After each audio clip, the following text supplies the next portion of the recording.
예, 여러분 그 사도행전에 나오는 바나바를 아시죠?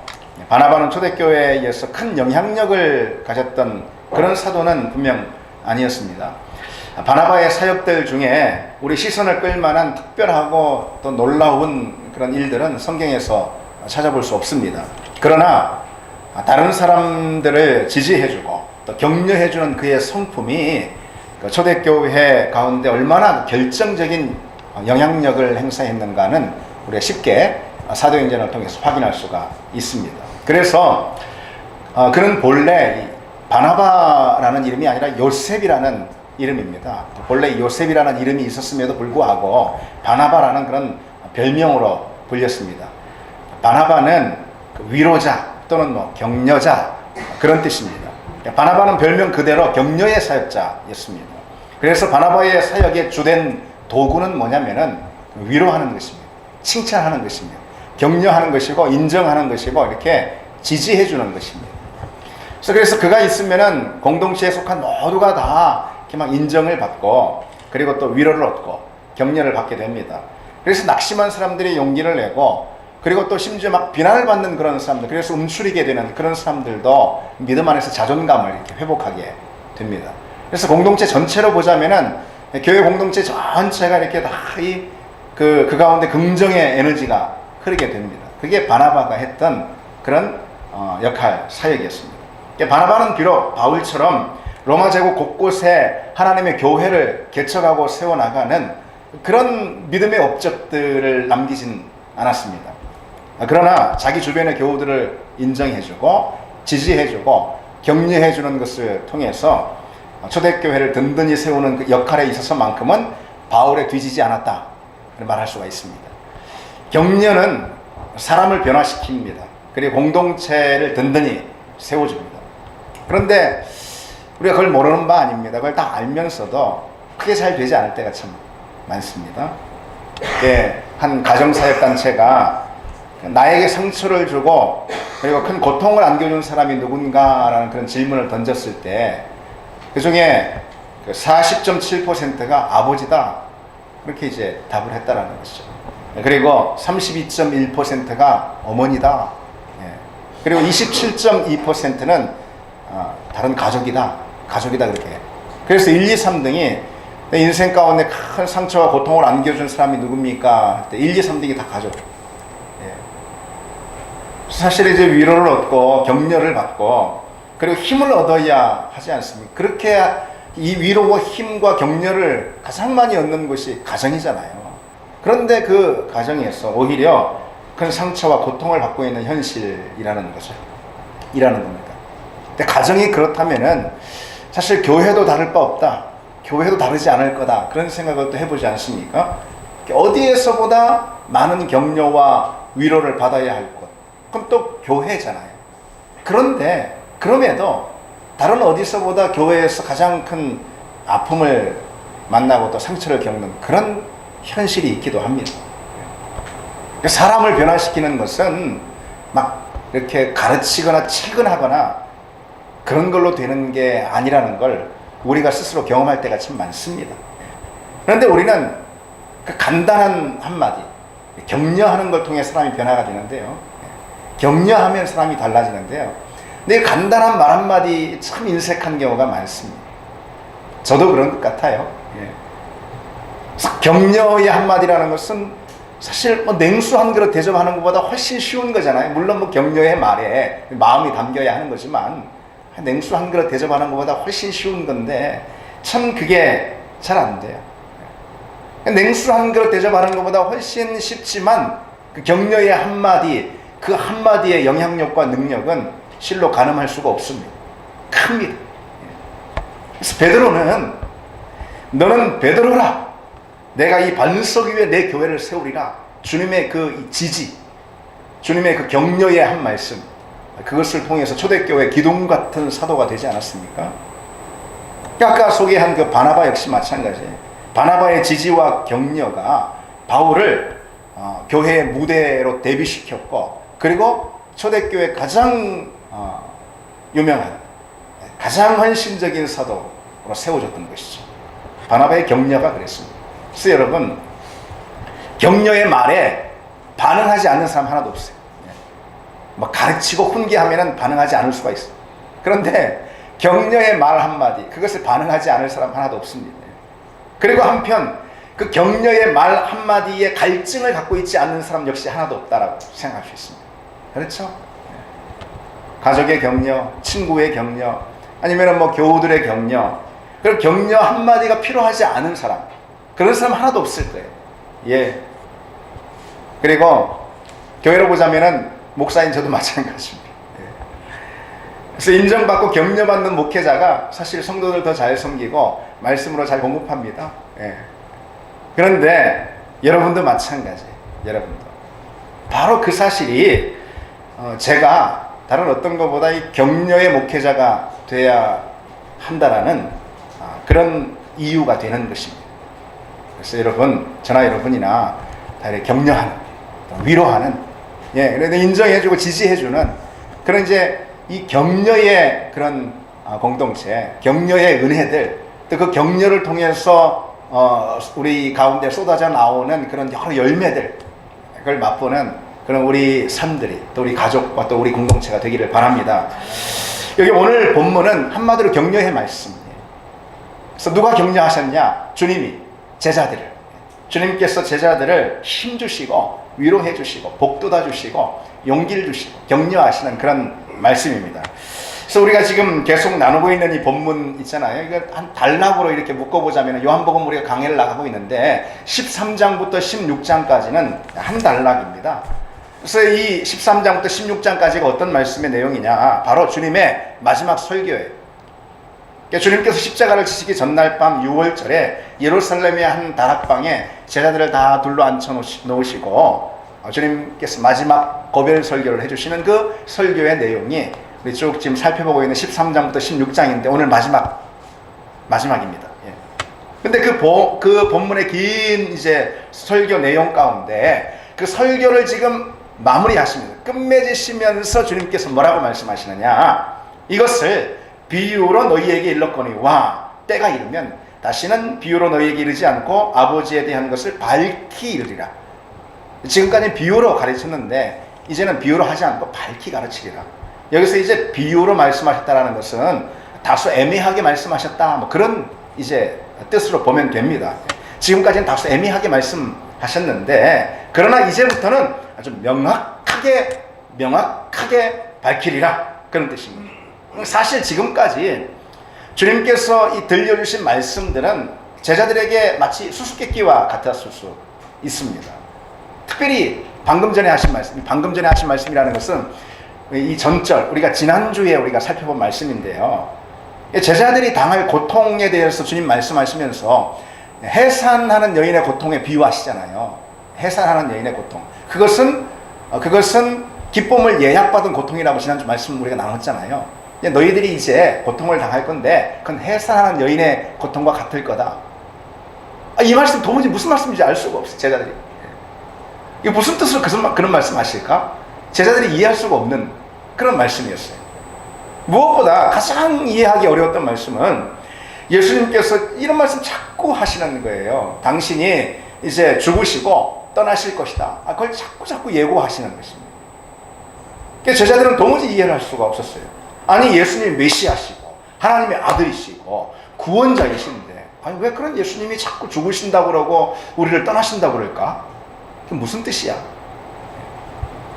이해할 수가 없었어요. 그러나 이제 그렇게 이해할 수가 없었으니까 결국은 예수님이 이렇게 십자가에 달려 죽으시자 다 뿔뿔이 흩어져 도망하고 만 것이죠. 그래서 주님께서 오늘 지금 미리 말씀을 해주시는 것입니다. 미리 때가 이르면 밝히 말할 것이다, 이렇게 말씀하시는 것입니다. 여기서 이제 때가 이르면, 때라는 것은 예수님의 부활을 의미하는 거예요. 그래서 정말 주님이 부활하시자 그제야 제자들이 모든 것을 이제 밝히 깨닫게 되고, 그리고 이제 그 예수님의 부활의 빛 안에서 그래서 자신의 모든 고난들, 현재의 고난들, 그리고 예수님의 십자가 사건들도 다시 해석하게 되는 거잖아요, 제자들이. 예, 바로 그 때가 이르면, 부활의 때가 이르면 밝히 알게 될 것이다. 그래서 예수님이 십자가에 달리신 거구나. 그러니까 예수님이 자꾸 죽으신다고 말씀하신 거구나. 그리고 우리한테도 자기 십자가를 지고 나를 따라오라 그렇게 말씀하신, 거기 그런 뜻이 있었구나. 예. 예수님이 부활하시니까 그 부활이라는 빛을 통해서 예수님의 십자가도 또 자신이 현재 당하는 그런 고난들도 다 밝히 이제 알게 되었다. 그런 거죠. 여기서 여러분 중요한 사실이 있어요. 중요한 사실이. 예수님의 부활 이전에는 제자들 중 누구도 주님의 말씀과 사역을 다 깨닫거나 이해하는 사람이 없었어요.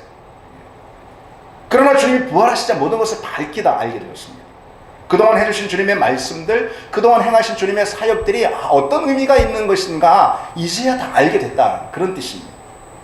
주님께서 하신 말씀, 해산의 고통도, 제자들이 당할 해산의 고통, 그리고 또 뭐 다른 말씀도 마찬가지야. 포도나무 비유가 진짜 어떤 의미의 말씀인가, 그리고 양과 목자의 비유가 진정과 어떤 목적으로 해주신 말씀인가, 예? 특별히 십자가 사건, 그게 어떤 의미와 목적이 있는 것인가, 이런 것을 다 밝히 알게 됐다는 것이죠. 이런 무슨 말씀입니까? 부활의 승리라는 그 빛 안에서만 주님의 말씀과 사역은 제대로 분별이 되고 파악이 된다는 그런 뜻입니다. 그건 우리 삶 역시 마찬가지입니다. 우리 인생도 마찬가지. 지금 당하는 여러 어려움과 문제, 그리고 실패의 사건들, 그것은 결국 그 자체만으로는 그것이 왜 일어나고 무슨 뜻인지 우리는 알 수가 없습니다. 부활의 빛 안에서만 인생의 모든 일들은 그 의미가 밝히 드러나게 되는 것이죠. 그래서 부활의 시야가 열려야지 내 인생의 모든 사건들이 어떤 의미와 가치가 담겨 있는 것인지, 하나님이 그 사건 통해서 무슨 일을 행하셨는지, 그것이 뭐 좋은 일이든 내가 볼 때, 그것이 불행한 일이든 내가 볼 때, 부활의 빛을 통해서만 내 인생에 있는 모든 사건들의 그 의미와 가치를 우리는 깨닫게 된다는 그런 뜻입니다. 오늘 본문의 이 제자들은 아직 부활의 시야가 열리지 않았어요. 아직. 그래서 십자가를 마주하면 다들 도망하고 말 것입니다. 그러나 후에 부활하신 주님을 만나게 되잖아요. 그래서 부활의 시야가 열리게 됩니다. 그래서 결국은 제자들이 이제 깨닫게 되는, 현재의 고난이나 아픔이나 현재의 멍에나 이 십자가, 이것 가운데 어떤 의미와 가치가 담겨 있는 건가 밝히 깨닫게 되는 것이죠. 그리고는 마주하는 모든 현재의 그런 환난들, 어려움, 시련들, 모든 현재의 삶들에 대해서 제자들이 부활의 시야를 가지고 넉넉히 감당하는 것을 볼 수가 있죠. 그래서 결국 그렇게 될 것입니다. 예수님의 부활을 마주하게 되면 제자들이 결국 그렇게 될 거예요. 그래서 오늘 주님은 주님의 이 설교 마지막 부분에서 긍정으로 끝을 맺고 계십니다. 긍정으로. 주님의 마지막 말씀이 뭐죠? 오늘 본문 주님의 마지막 말씀이 뭐죠? 내가 세상을 이기었노라 그랬습니다. 주님은 주님의 그 긴 설교를 이제 마무리하시면서 소망과 기대의 여운을 제자들에게 남기시는 걸 볼 수 있어요. 그 사실이 참 중요합니다, 여러분. 주님의 마지막 말씀이 긍정의 말씀이었다. 이게 참 중요합니다. 소망과 승리에 대한 확언, 그것이 주님의 설교의 마침표였다. 그러니 제자들이 큰 위로를 받게 되고 격려를 얻게 되고 힘을 갖게 됐던 것이죠. 사실 지금 닥친, 제자들 앞에 닥친 이 현실이요, 만만치 않아요. 너무 어둡습니다. 주님이 십자가에 달려 죽으실 거잖아요. 너무 어두워요. 그에 비해서 제자들의 믿음은요, 참 실망스럽기 짝이 없습니다. 아직은. 그래서 그 사실도 주님 인정하시잖아요. 오늘 보라, 너희가 각각 제 곳으로 흩어지고 나를 혼자 둘 때가 오나니 벌써 왔다. 제자들의 믿음이 정말 너무 부족해요. 제자들이 아직은 너무 어리석기 짝이 없어. 그런 어두운 상황, 실망스러운 상황, 낙심이 되는 환경인데도 주님은 당신의 설교의 마지막 말씀을 긍정으로 끝맺으십니다. 마지막의 말씀이 소망의 말씀인 것이죠. 여러분, 우리의 마지막 말도 항상 그래야 합니다. 우리의 마지막 말은 항상 긍정이 돼야 하고 소망을 보여주는 그런 말이 돼야 한다는 거죠. 우리가 서로 많은 이야기들을 나눌 수가 있습니다. 그리고 그 많은 이야기들 가운데는 때로 부정적인 태도를 또 보일 수도 있을지 모르겠습니다. 그러나 항상 마지막 말만큼은 긍정이 돼야 합니다. 마지막 말만큼은 그 상황에 대해서든 그 상대에 대해서든 소망과 기대의 여운을 남겨야 하는 것입니다. 그러길 바랍니다, 여러분. 주님이 보실 때 지금 제자들이 얼마나 믿지 못할 존재의 제자들이 지금요. 얼마나 어리석고, 그 믿음은 믿지 못할 그런 상황인 것입니다. 그러나 주님은 그들에게 신뢰의 표현으로 긍정의 마무리를 하십니다. 물론 주님이 제자들을 신뢰할 수 있는 그런 근거는 제자들에게 있는 어떤 것이 아니에요. 제자들에게 뭔가 있어서 그런 건 아니에요. 그것은 주님이 앞으로 이루실 부활의 승리, 그것을 근거로 다 제자들을 향해서도 지금 신뢰의 표현을 지금 하고 계시는 것입니다. 어쨌든 주님의 마지막 말씀은요, 제자들에게 신뢰를 보여주시고, 그리고 또 긍정을 해주시고, 용기를 내라, 그래서 격려를 해주시고, 제자들에게 지금 소망의 빛을 던져주시고, 그런 말씀을 주시는 것입니다. 내가 세상을 이기었노라, 담대하라. 긍정의 말씀이잖아요. 너희들이 한때 날 버릴 수도 있어. 너희들이 한때 나를 버릴 거야. 그러나 그래도 마침내는 다 잘 해낼 거야. 그런 말씀인 것이죠. 지금 마주하고 있는 상황에 대해서도 똑같은 말씀을 주시는 것입니다. 지금 상황이 아주 어둡고 힘든 그런 상황이지만 결국은 이길 거야. 결국은 승리할 거야. 그런 마지막 말씀이 긍정의 말씀인 것입니다. 그러니까 제자들이 의욕이 생기지 않겠습니까? 힘이 나지 않겠습니까? 우리도 그래야 한다는 것이죠. 그래서 여러분이 하는 마지막 말은 항상 긍정이 되길 바랍니다. 뭐 가정에서든 교회에서든 또 교우 간에서든 친구 간에서든 뭐 직장에서든 어디서든 여러분들이 어떤 말을 했다 해도 그 마지막의 말은 소망과 긍정을 담아주는, 상대를 향해서도 또 그 상황에 대해서도 소망과 긍정 또 기대를 담는 그런 여러분의 마지막 말이 되기를 바랍니다. 오늘 이 시간에는 그래서 그 주님의 마지막 말씀에 대해서 잠시 나눌 텐데요. 근데 그 전에 주님의 이 마지막 말씀 그 전에 먼저 우리가 좀 살펴봐야 될 내용이 있습니다. 오늘 주님은 제자들이 이제 곧 당면할 현실에 대해서 말씀하셨습니다. 주님께서 마지막 말씀은 내가 세상을 이겼어. 그러니 담대해. 담대하면 돼. 이렇게 이제 긍정의 말씀, 소망의 말씀을 주시는데 사실 그 전에 그냥 그것만 주시는 것이 아니고 그 엄혹한 현실에 대해서 숨김없이 말씀해 주세요.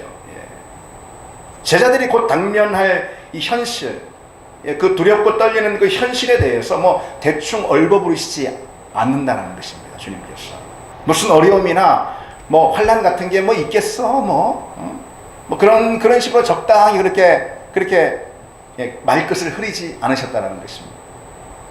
이제는 마주할 환난이나 어려움을 면제해 주겠다, 뭐 그런 부도수표도 날리지 않으십니다. 주님은 아주 분명하게 또렷하게 밝히세요.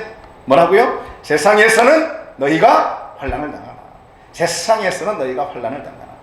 제자들이 고통과 시련 또 괴롭고 힘든 믿음의 그런 장벽들을 만나게 될 거다라는 이 사실을 숨기지 않고 드러내 주시는 것입니다.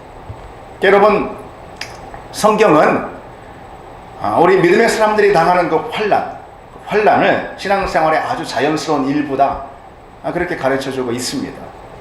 그래서 바울은 환난 가운데 성도들에게 이렇게 권면하고 있습니다. 소망 중에 즐거워하며 환난 중에 참으며 기도에 항상 힘쓰며. 여러분, 저 이 말씀 이번 한 주 동안 곰곰이 생각해 봤어요. 소망 중에 즐거워하며, 이런 권면, 그야 뭐 당연한 말씀이죠. 감사한 말씀이고 소망 중에 즐거워하며 기도에 항상 힘쓰며, 지당한 말씀이죠. 마땅한 권면이죠. 기도에 항상 힘쓰며. 그런데 그 중간에 말이죠, 환난 중에 참으며. 뭐 꼭 그렇게밖에 권면해 줄 말이 없습니까? 환난 중에 참으며. 다른 말씀 없겠습니까? 환난 중에 피할 길을 열어주시며. 그런 말씀 말이잖아요. 그 좋은 말씀 있잖아요. 그러나 성경은 환난 중에 참으며, 환난 중에 인내하며, 환난 중에 견디며, 그렇게 권면하고 있어요. 환난은 성도의 삶에서 아주 자연스러운 것이기 때문에, 무슨 불순물이 아니기 때문에 환난에 대해서 성도에게 어떤 권면을 해줄 것이 있다면 그것은 잘 견뎌라. 환난을 잘 참아라. 이 권면이 가장 적절하고 가장 어울리는 권면이다. 다른 권면 해줄 게 없다. 환난은 잘 참아라. 잘 견뎌라. 그 권면이 가장 적당한 권면이다. 그런 의미가 이 성경에 포함되어 있는 거죠. 그렇죠?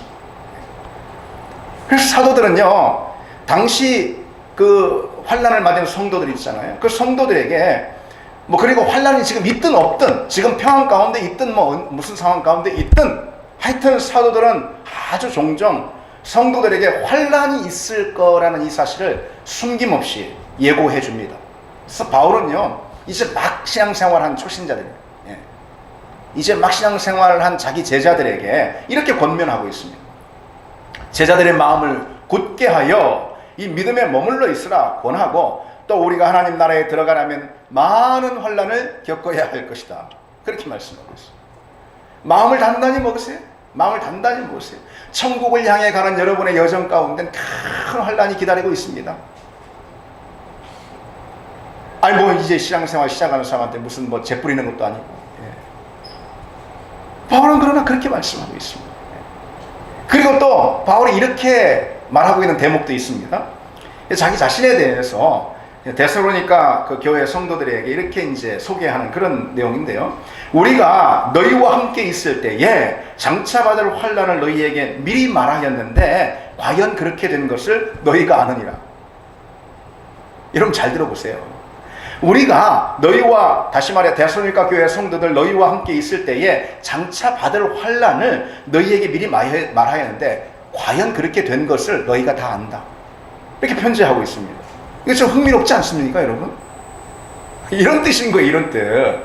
내가 전에 여러분들에게 분명히 말했죠. 장차 내가 큰 환난을 겪을 것이라 그렇게 말했죠. 그런데 여러분 다 봤다시피 정말 그렇게 됐습니다. 이런 간증이 있습니까? 이런 간증이 있습니까, 여러분? 간증이 되려면 뭐가 돼야 돼요? 내가 여러분들에게 지난번 말했죠. 우리에게 큰 환난이 닥칠 것이라고. 그런데 기가 막힌 하나님의 손길로 건짐을 받았다고. 그 환난을 기가 막히게 피했다고. 이런 게 간증이지. 그렇잖아요, 여러분. 바울은 자신이 당할 환난을 예고했는데 그 예고 그대로 다 여러분들이 다 봤듯이 그대로 됐다. 이렇게 간증하고 있는 거예요. 이게 무슨 말씀입니까? 우리 믿음이, 나의 믿음이, 우리 성도들의 믿음이 환난을 당하는 걸 보니 모든 게 다 잘 되고 있다. 그런 뜻입니다, 여러분. 그런 뜻입니다. 우리가 환난을 겪고 있는 걸 보니, 우리가 세상에서 거친 환경 가운데 있는 걸 보니 모든 게 다 제자리에 있다. 모든 게 다 잘 되고 있다. 그런 뜻입니다. 그러니까 간증인 것입니다. 성경은요, 여러분, 그래서 우리 믿음이 당연히 자연스럽게 환난을 당할 것이기 때문에, 믿음이라는 것은 환난을 마주하는 것이기 때문에, 그래서 자신들이 당하는 환난을 자랑하기까지 합니다. 형제들아, 우리가 아시아에서 당하는 환난을 너희가 모르기를 원하지 아니하노니 힘에 겹도록 심한 고난을 당하며 살 소망까지 끊어졌다. 그럽니다. 이게 바울이 교회 성도들에게 꼭 알았으면 하는 그런 내용입니다. 너희가 모르기를 원치 않다. 내가 당한 큰 환난이 이들에게 자랑이고 간증이었습니다. 그러므로 너희가 견디고 있는 모든 박해와 환난 중에서 너희 인내와 믿음으로 말미암아 하나님의 여러 교회에서 우리가 친히 자랑한다. 바울이 뭘 교회마다 다니는 교회마다 자랑하고 있냐면은, 지금 데살로니가 교회 성도들이 당하고 있는 그 환난, 그것을 다른 교회에 내가 자랑하고 있다, 이렇게 말하고 있는 것이죠. 오늘 본문의 저자인 요한 있죠. 요한은 나중에 요한계시록을 씁니다. 그 요한계시록에서 자기 자신을 이렇게 소개하고 있어요. 나 요한은 너희의 형제요, 예수의 환난과 나라와 참음에 동참하는 자라. 그랬습니다. 그러니까 내가 왜 너희들의 형제냐면은, 너희들이 그렇듯이 나 역시 예수의 환난에 동참하는 자기 때문에 너희들 형제야. 서로가 서로 형제 자매임을 무엇으로 확인하느냐? 예수로 인해, 믿음으로 인해 당하는 그들의 환난, 시련으로 인해서 서로 검증하는 것입니다. 특히 요즘 우리에게는 참 이런 말씀이 좀 낯설고, 우리 신앙생활과는 참 거리가 멀고 그렇다는 느낌도 받습니다. 여러분 어떠십니까? 물론 환난을 일부러 받아야 되겠으니 그런 건 환난도 아니죠. 환난을 일부러 받아라, 그런 뜻이 아닙니다. 그러나 왜 성도가 세상에서 환난을 만나는지 우리는 생각해 볼 필요가 있습니다. 왜 이토록 성경에서는 환난에 대해서 권면하고 환난에 대해서 어떤 태도를 가져야 되는지 권면하고 또 환난을 자랑스럽게 소개하고 있는지 우리는 왜 성도가 세상에서 환난을 만나게 되는지 생각해 볼 필요가 있다는 거죠. 그것은 믿음이 세상을 거스르기 때문에 그렇습니다. 우리가 가진 믿음이 항상 세상을 거스르기 때문에 그래요. 믿음이 세상과 부딪힐 때가 많은 거죠. 나는 그러기 싫어도 하나님이 내게 주신 믿음이, 그 믿음 때문에 세상의 가치, 세상의 논리, 세상에 항상 거스리고 세상과 부딪히게 되는 때가 있다는, 그래서 세상에 손해를 보는 때가 있는 것이죠. 세상에서 어려움 당하는 때가 있다는 거죠. 믿음이 우리에게 항상 거룩한 삶을 도전하기 때문에 죄로 가득한 이 세상에서 우리는 어려움을 겪게 될 때가 있다는 것입니다. 그래서 믿음이 우리로 세상의 가치, 세상의 복을 따라 살지 말고 하나님 나라의 가치, 하나님 나라의 복을 구하라, 그렇게 권면하고 도전하고 있기 때문에 믿음을 정말 가진 우리라면은 우리가 세상에서 환난을 당하게 될 수 있다는 그런 말씀입니다. 그래서 주님은 제자들에게 바로 그 점을 숨김없이 지금 다 밝히십니다. 그러나 한편 주님께서 곧장 뭐라고 덧붙이시고 계시죠? 오늘 마지막 절 말씀에 뭐라고 덧붙이시고 계시죠? 세상에서 너희가 환난을 당하나 담대하라. 세상에서는 환난을 당하나 그러나 담대하라. 여기서 이 담대하라, 이 담대하다라는 말씀은 의미상 두 가지 뜻이 같이 포함되어 있습니다. 두 가지 뜻이 있어요. 첫 번째로는 담대하라라는 이 말씀은 두려워하지 말고 용기를 내라. 그런 뜻이 있습니다. 이 담대하라는 단어는 성경에서 오로지 명령어로만 나옵니다, 여러분. 담대하라, 이 동사는 오로지 명령어로만 딱 나와요. 강한 권면의 말씀이라는 것을 우리가 엿볼 수 있는 거죠. 담대하라, 두려워하지 말고 용기를 내라, 마음을 굳게 가져라, 그런 아주 강력한 권면의 말씀이라는 것이죠. 그러니까 주님께서 이렇게 말씀하시는 거예요. 너희가 담대하라, 이건 명령이야? 이런 말씀인 거예요. 이것이 이런 말씀이에요. 그리고 오늘 본문에서 또 하나 눈여겨볼 대목이 있는데, 우리말 성경에는 너희가 환난을 당하나 담대하라 그렇게 돼 있지만은 원래는요, 너희가 환난을 당한다 그러나 담대하라. 그게 무슨 차이가 있어요? 할지 모르겠지만은 그러나라는 접속사가 들어 있습니다. 그러나 담대하라, 아주 분명하고 단호한 주님의 태도가 느껴진다라는 것입니다. 담대하라, 이 말씀은 있잖아요. 그래서 담대하지 않으면 안 되는 그런 말씀인 거예요. 담대함을 순종해야 된다, 그런 말씀인 것입니다. 여러분, 담대함을 순종하기 바랍니다. 우리 믿음은 담대해야 한다는 거예요. 흔들림이 없어요. 그래서 담대함을 잃고, 마치 그 담대함을 잃는 것은 마치 그 패배주의자처럼 신앙생활을 하는 것입니다. 그것은 패배주의자처럼 믿음 생활하는 것은 불신과 다름없습니다. 이런 거죠. 그런 믿음을 어떻게 가질 수 있어? 초대교회 성도들이나 그렇게 살 수 있는 거지. 내가 어떻게 그렇게 해? 나에게 비교 대상으로 서면 안 되지. 그 사람들하고 어떻게 비교해? 아니면 그렇게 신앙생활 하는 것은 나한테 역부족이야. 지금 내 상황과 형편이 그렇게 헌신할 정도가 아니야. 그런 것입니다. 담대함을 이루는 거예요. 마치 패배주의자처럼 믿음 생활하는 겁니다. 그것은 불신입니다. 불신. 특히 담대하라는 이 말씀은 두려워하지 말고 용기를 내라, 그런 뜻입니다. 세상에서 환난과 어려움이라는 이 여러 두려움의 상황들을 우리가 마주하지만 두려움에 굴복하지 말라, 그런 뜻이죠. 여러분, 우리를 보십시오.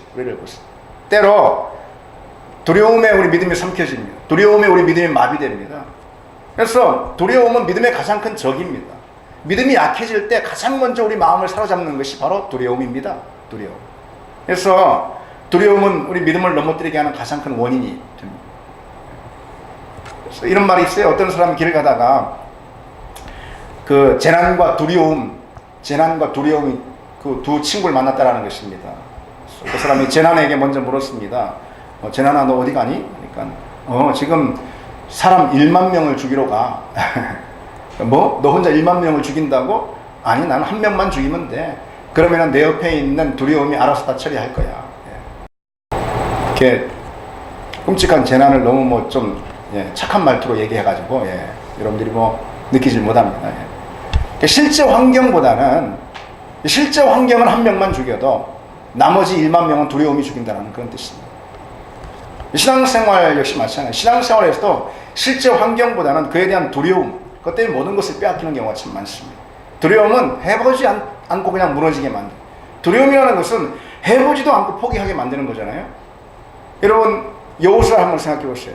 모세가 죽고 이제 여호수아가 지도자가 됐습니다.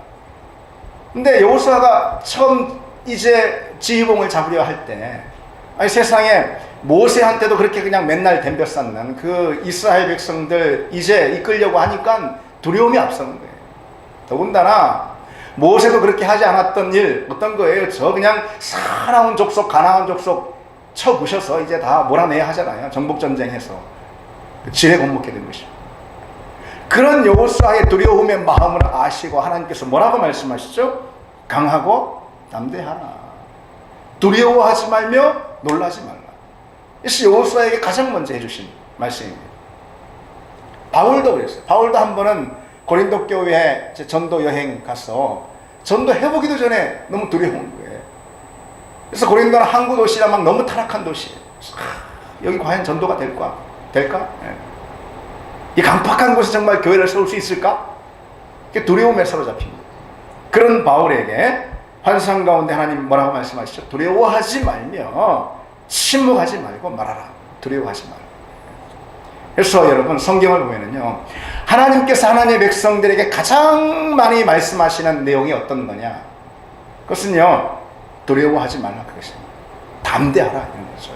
믿음에 굳게 서라. 안심하라. 내니 안심하라.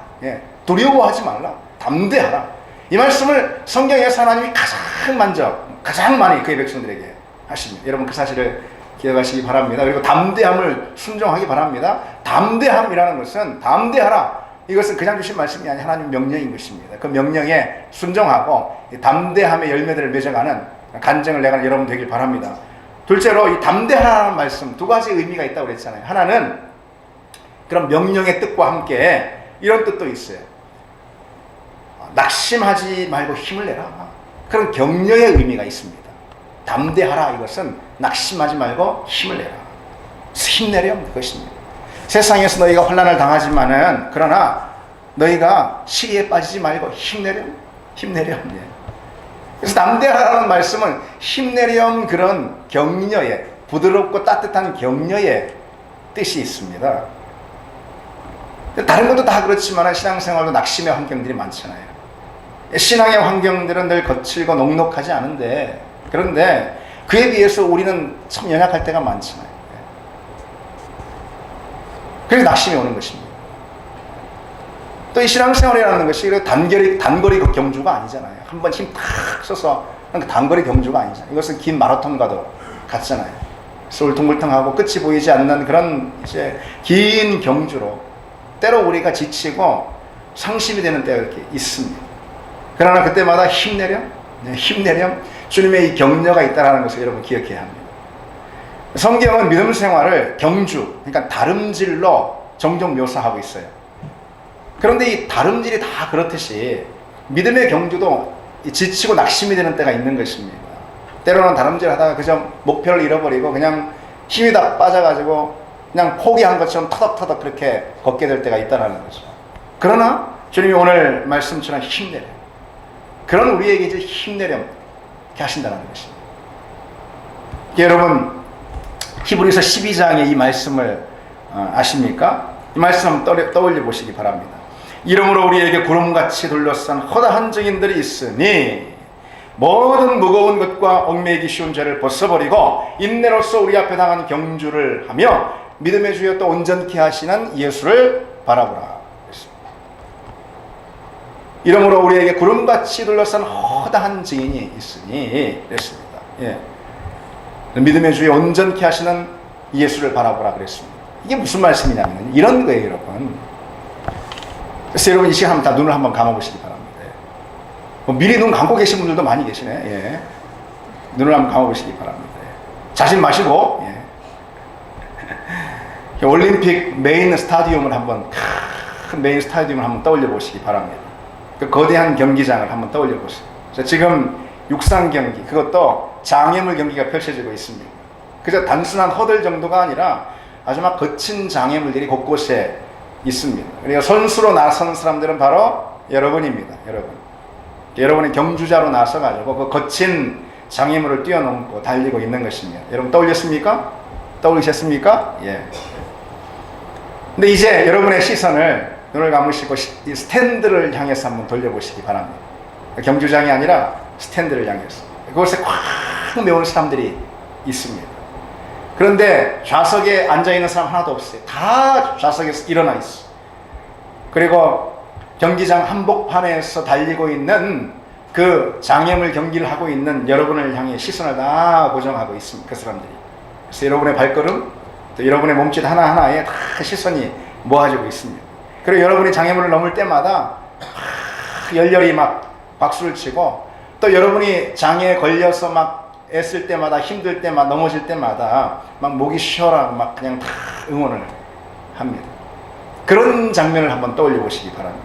이제 눈을 뜨시기 바랍니다. 예, 주무시지 마시고 눈을 뜨십시오. 여러분 신앙생활 하면서 그런 상상 한 번 정도 안 해보셨습니까? 예. 우리 신앙의 걸음에 대해서 히브리서의 장면이 그와 똑같습니다. 여러분, 이 히브리서 기자는 본문을 기록하면서 믿음의 경주를 고대 그리스의 올림픽, 이 당시부터 올림픽이 있었어요. 고대 그리스 올림픽의 육상 경기의 비유를 지금 하고 있는 것입니다.